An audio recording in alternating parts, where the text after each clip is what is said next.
Isa namang binatilyo ang binugbog ng jeepney driver at konduktor matapos umanong nakawin ang kanilang kita. Nagbabalik ang saksing si Ian Cruz, exclusive.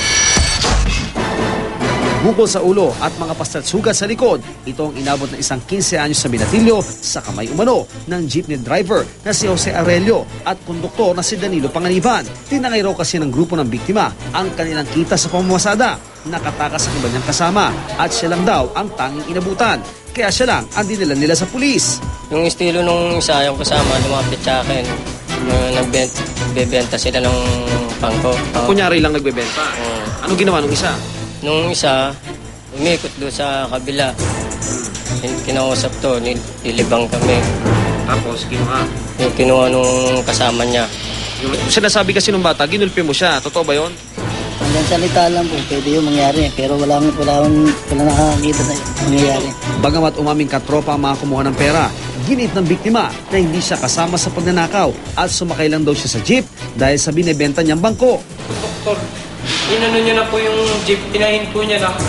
Muntik pa ako po matalisod eh. Tapos sabay, inawakan niya na ako.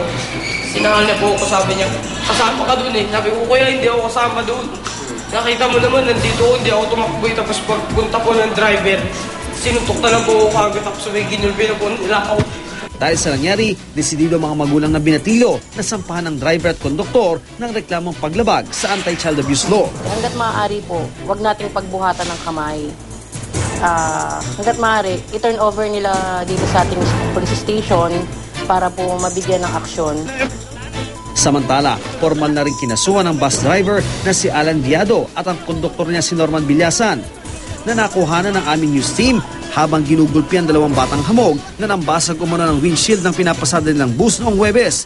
Kanina, naluha siya ng maghain ng sinumpang salaysay kasabay ng formal na pagsasampa ng Quezon City Police ng reklamang physical injuries in relation to child abuse laban sa driver at konduktor. Hindi ko talaga matagalan. Tingnan yung gano'n. Kaya nga po pag pinapakita yun, umaalis ako. Masakit to. Sobra. Wala pang tugon ng bus driver at konduktor, gayon din ang kanilang bus company. Pero ang nangyari, paalala raw sa mga magulang ng batang hamog na mas pagtuunan pa ng pansin ang kanilang anak. Dapat tutukan ko din tong anak ko na ito dahil pinapayagan po namin siya kung saan siya pupunta eh.